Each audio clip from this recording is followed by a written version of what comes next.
وَلَقَدْ أَوْحَيْنَا إِلَى مُوسَىٰ،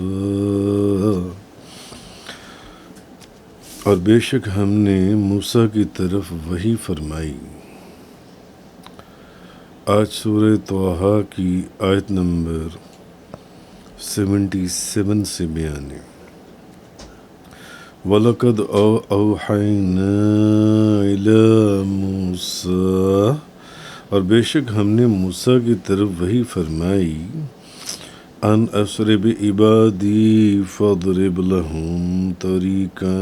فی البحر یبسا لا تخاف درقا ولا تخشا، کہ آپ راتوں رات میرے بندوں کو لے جائیں، پھر ان کے لیے سمندر میں سے خشک راستہ نکالیں۔ فاضرب لهم طریقا فی البحر یبسا لا تخاف درقا ولا تخشا، آپ کو کسی کے پکڑنے کا خوف ہوگا نہ ڈر ہوگا۔ فَأَتْبَعَهُمْ فِرْعَوْنُ بِجُنُودِهِ فَغَشِيَهُمْ مِنَ الْيَمِّ مَا غَشِيَهُمْ، پس فرعون نے اپنے لشکر کے ساتھ ان کا پیچھا کیا، پھر سمندر نے ان کو ڈھانپ لیا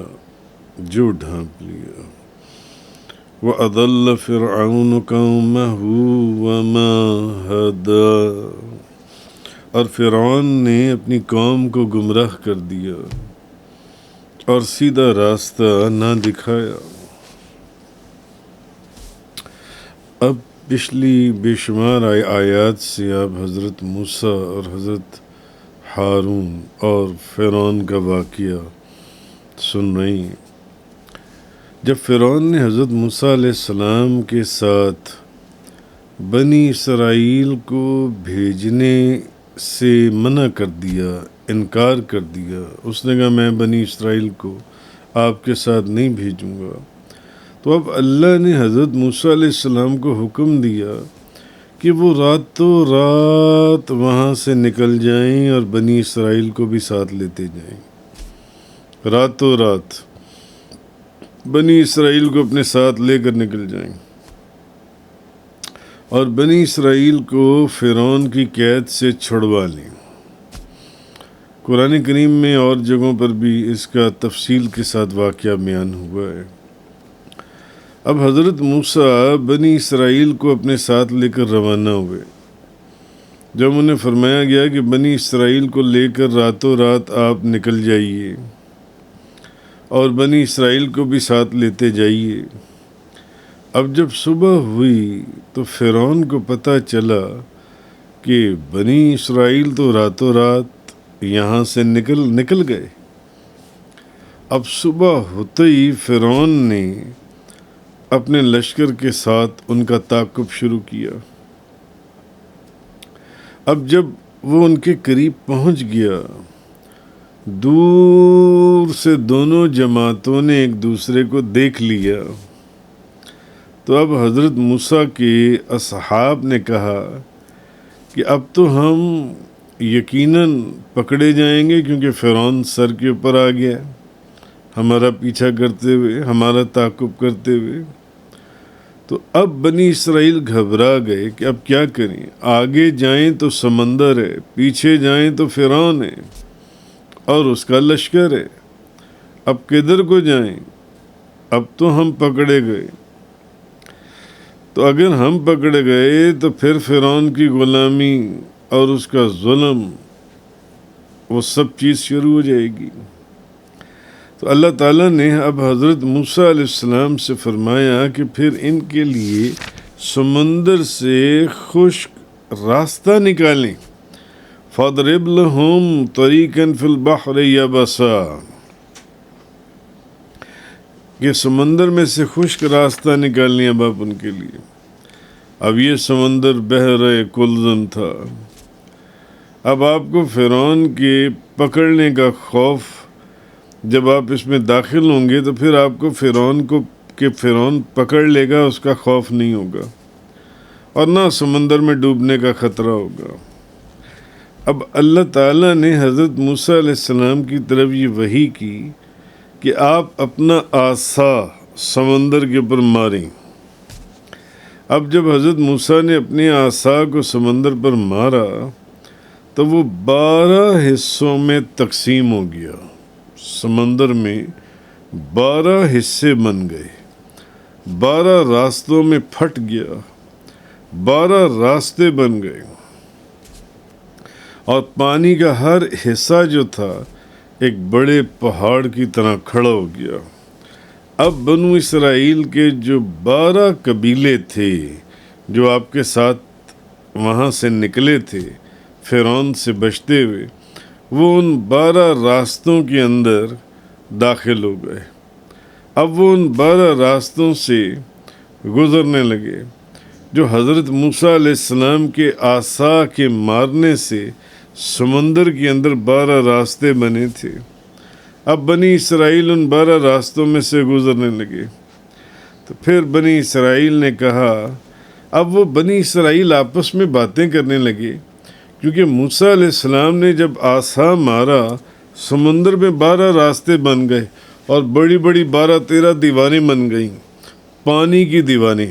اب ان 12 راستوں میں سے وہ جو سمندر میں 12 راستے بنے، وہ 12 قبیلے جب گزر رہے تھے تو ایک قبیلے کو دوسرے قبیلے کی، دوسرے کو تیسرے کی، اور تیسرے کو چوتھے کی خبر نہیں تھی، کیونکہ درمیان میں تو پہاڑوں کی طرح بڑی وہ سمندر کی لہریں اور پانی تھا، پانی کی دیواریں تھی، درمیان میں راستے، پانی نے راستے بنا دیے جن سے۔ تو اب وہ آپس میں باتیں کرنے لگے کہ کہنے لگے، ہمیں تو کچھ خبر ہی نہیں آ رہی کہ یہ کیا معاملہ ہے، ہمارے باقی قبیلے بھی گزر رہے ہیں خیریت سے، کیا وہ سلامت ہیں یا وہ پانی میں ڈوب گئے سمندر کے اندر؟ اب وہ پریشان تھے، یا وہ موجود ہیں بھی کہ نہیں موجود ہیں۔ اب جب انہوں نے یہ باتیں کی تو یہ حضرت موسیٰ علیہ السلام کی بزرگی اور ان کی کرامت اور ان کا معجزہ کہ اللہ تعالیٰ نے وہ جو سمندر میں 12 راستے بنائے تھے، جن میں سے وہ 12 قبیلے اور سمندر کے پانی کی 12 دیواریں کھڑی ہو گئیں، جنہوں نے 12 راستے بنائے، تو ان دیواروں کے اندر اللہ تعالیٰ نے جب وہ گزر رہے تھے تو کھڑکیاں اور روشن دان بنا دیے۔ اب ادھر کا قبیلہ ساتھ والے قبیلے کو دیکھ رہا تھا، اب وہ ساتھ ساتھ باتیں بھی کر رہے تھے، ایک دوسرے کو دیکھ بھی رہے تھے، پوچھ بھی رہے تھے کہ ہاں بھی خیریت سے ہو، نکلتے جا رہے ہو، نکلتے جاؤ سمندر، اس سے پہلے کہ پانی پھر آپس میں مل جائے، اس سے پہلے۔ اب وہ باتیں کرتے جا رہے تھے۔ اب حضرت موسیٰ علیہ السلام بنی اسرائیل کے 12 قبیلوں کے ساتھ اس سمندر سے پار گزر گئے۔ اب فرعون دور جب اس نے دیکھا اور اللہ نے حکم فرمایا موسیٰ علیہ السلام کو کہ عصا مار دیں اور یہ 12 راستے بن جائیں گے، اب آپ تو قبیلوں کو لے کے نکل گئے، اب فرعون جون سے وہ اور اس کا لشکر جون سے وہ بھی ان رستوں کے اوپر اتر آئے۔ اب جب وہ اترے اور بیچ سمندر کے اندر ملے تو اب اللہ کے حکم سے وہ تمام پانی کی دیواریں پھر سمندر کے اندر مل گئیں اور وہ سمندر برابر ہو گیا، اور فرعون اور قبطیوں پر جو مشتمل ایک بہت بڑا لشکر جو ان سے یہ غرق ہو گیا۔ تو اب اس میں کتنے لوگ غرق ہوئے؟ کہا جاتا ہے کہ 12 لاکھ قبطی فرعون کے ساتھ تھے اور 6 لاکھ بنی اسرائیل حضرت موسیٰ علیہ السلام کے ساتھ تھے۔ حضرت موسیٰ علیہ السلام ان 6 لاکھ کو سمندر کے اندر پانی میں سے رستے بناتے ہوئے باہر لے کر نکل گئے، مگر فرعون جب ان 12 لاکھ قبطیوں کو لے کر اندر داخل ہوا حضرت موسیٰ علیہ السلام کا پیچھا کرتے ہوئے، تو جب بیچ سمندر میں پہنچے تو وہ دیواریں پانی کی پھر سے مل گئیں اور سمندر برابر ہو گیا، اور وہ 12 لاکھ کے 12 لاکھ جو سے ہیں وہ ڈوب گئے اس پانی کے اندر۔ آگے فرمایا وَأَضَلَّ فِرْعَوْنُ قَوْمَهُ، اور فرعون نے اپنی قوم کو گمراہ کیا، یعنی فرعون وہ تھا جس نے اپنی قوم کو ایسا راستہ دکھایا جس پر چل کر وہ دین اور دنیا میں نقصان اٹھا گئے۔ فرعون نے اپنی قوم کو ایسا راستہ دکھایا جس کا فائدہ نہ دنیا میں تھا نہ آخرت میں تھا۔ نہ دین میں تھا نہ دنیا میں تھا، دونوں جگہوں پر اس نے نقصان ہی نقصان دیا اپنے ماننے والوں کو، اور اس کی وجہ سے، اس کی نوست کی وجہ سے، اس کی وجہ سے یہ ایک ایسا عذاب اور نازل ہوا اس قوم کے اوپر کہ اس عذاب میں مبتلا ہو کر وہ سب مر گئے، اور اب وہ آخرت کے بعد اس عذاب میں، دنیا کے اندر فرعون نے ان کو مروا دیا، اب آخرت میں ہمیشہ کے لیے جہنم کے عذاب میں وہ جلتے رہیں گے اور مرتے رہیں گے۔ تو فرعون نے اپنی قوم کو کبھی کوئی ایسا راستہ نہ دکھایا جس پر چل کر وہ دین اور دنیا کی بھلائی تک، دین کا فائدہ یا دنیا کی بھلائی حاصل کر سکتے۔ تو جیسا پیشوا تھا ویسی قوم، جیسے وہ جہنمی ویسے وہ بھی سارے سب غرق ہو گئے، دنیا کے بھی عذاب میں مبتلا اور آخرت کے ہمیشہ کے عذاب میں مبتلا۔ وآخر دعوانا ان الحمدللہ رب العالمین۔ تفسیر قرآن کا یہ لیکچر انگلش میں سننے کے لیے براہ کرم ڈسکرپشن میں موجود لنک پر کلک کریں۔